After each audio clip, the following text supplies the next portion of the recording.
who has this great sentence.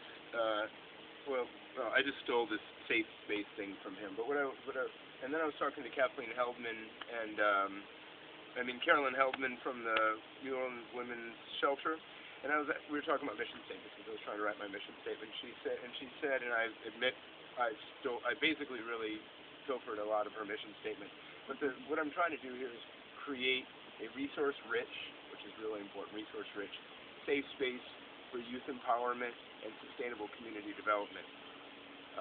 I think that, Ronaldo and Stefan, and even Terrence, who's not here today, and Josh, who's in LA doing this great art project, need to be in a place where they're safe to figure out how to live right and do right, and where they're not going to get laughed at for playing in the weeds or messing with worms or doing other stuff. And then when you really get down to it at a very basic level, there's nothing wrong with that. At a very, very basic level, being out in the garden on a daily basis and occasionally eating some of what you're growing and being in the soil and getting your hands dirty and doing this stuff, there's nothing wrong with that at all. I think there's a lot more to it, but the idea is to create a safe space. It's a large enough safe space that has the capacity for people to be safe in it. And so where at one point I thought I was doing GED or something like that, I realized that's not a safe space because there's still too much of a really, really vicious place right on the edge and right on the fringe of that's about sucking people's life out of them. And I can say that because I lived in New York City. I want to talk about a place that will suck the life and soul out of you in a heartbeat. And so I'd like to, I think Darren and I have already talked about, I've already said to him, I'd like him to come back and help continue to shepherd me through this process and count on Eric and, who's got way more knowledge about this stuff than I do, and other folks who are here who are learning and growing side by side with myself and my students. And just keep growing the thing and keep fostering the thing and keeping it alive. It's like, at this point, this project is still one of these fragile little plants that if you leave it out exposed to the elements too much, it's not going to make it. And it takes a lot of fostering, just like it takes fostering my goodwill and fostering, Ronaldo's green thumb and fostering the building to get it to the point where it can sustain itself.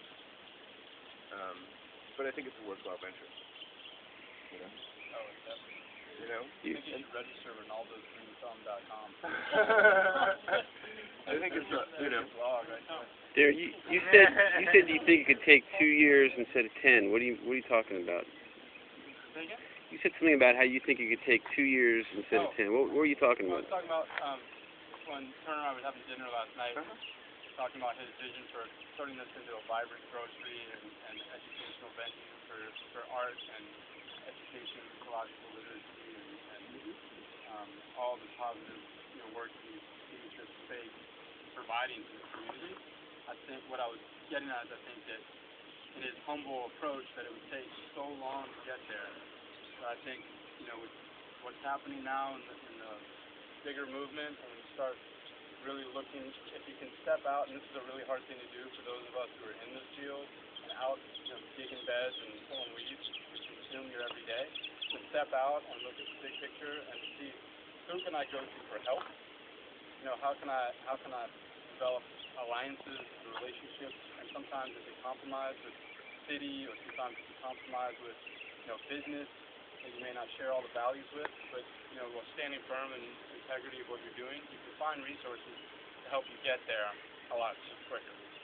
So I think one of the challenges we have is people who are passionate and have strong values is to ask for help sometimes.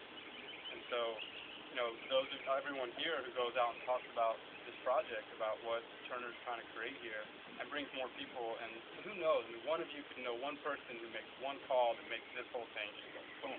I think that's actually how it worked out. Corey had Jewish Justice Fund people who ended up over here. That was Getzel and Jesse, right? And they ended up over here, and that's how I ended up. And then Sharon went back to Atlanta. Is it Mayor Sharon Frank in Atlanta? But they had a big group of people down here from Atlanta, and then they went back and told somebody, and then Adam found out, and Adam called me, and that's how it happened. I mean, sure coincidence. They weren't even supposed to be here that day. Coincidence, Fate. So, you know, and that's a really, To share it. yeah, for sure, exactly. And I think that when you do good work, you attract good people and good things. And, you know, yeah, that's what I think. That's what I was getting at. The more touches you have with people, the more you do what you do, and other people can experience it and understand it. The more it gets out there, and the more it comes in, people understand it. You got it. So, you know, and I think part of it is having the vision. You know, it's one thing to have an idea, and you know, a lot of people, you know, have these ideas and they want to do these things. You know, we heard it today, the composting. And having gone through that whole process of, you know, food waste collection, composting, finding a site, getting a product out there, it's an intimidating, challenging thing, and a lot of people will just put up a wall, a mental wall, and say, oh, they won't let me do it. They put up this wall, they can't do it, I can't do it, right? But if we get in our heads that we're going to do it, and it's going to happen, and it will happen. You know, and I think that's an empowerment thing that also people who are working with the community need more than anything. Hope, you know, and to believe in themselves, and to believe in what you do, and, you know, dream big. Because, you know, that's how things happen. Put it out there strong enough, and believe that you can do it, and it will happen, and it will happen. Fear enough that it won't, and doubt it enough that it won't, then it won't. You know? So, That's my favorite thing about Obama's inaugural speech was where he said, now is our time. And I think a lot of people are like, yes, and Obama's going to do it for us. But he's like, no, now is our time to come forward, because if you come forward and do the stuff, I'll meet you halfway. It's like, don't be afraid to do stuff. he said when we had our Georgia Organic Conference last week in Atlanta, got 1,100 people sold out. Michael Pollan was our keynote speaker, and he wrote The Omnivore's Dilemma. He said he's talking to Barack Obama, and Obama said to him, Michael, make me do it. Make me do it. You know, so, and that was the message that Michael Pollan's going out around. He travels the country giving talks. That's his message right now. We're there, but we got to make this administration.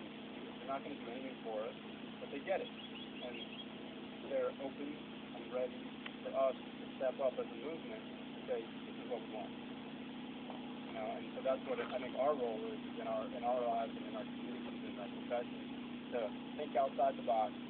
You know, what would I like to see happen to make this a more just, you know, environmentally friendly, sustainable, positive thing in my work or in my life, or, you know, and go pursue it. I mean, I had a meeting yesterday, the day before yesterday, with the mayor of Decatur. So somebody called me, hey, somebody with the mayor was like, oh, I'm sitting down with the mayor of Decatur, and he's telling me that he wants to create, you know, a model urban farming and local farm city. You know, I'm like, that's great. Decatur, Georgia. Yeah, Decatur, Georgia. What's wrong with Decatur? Great, like, Great progressive. That's where I live. I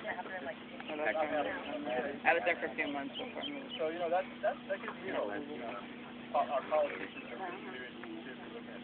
What? We talked for a few minutes now about, like, how we can help.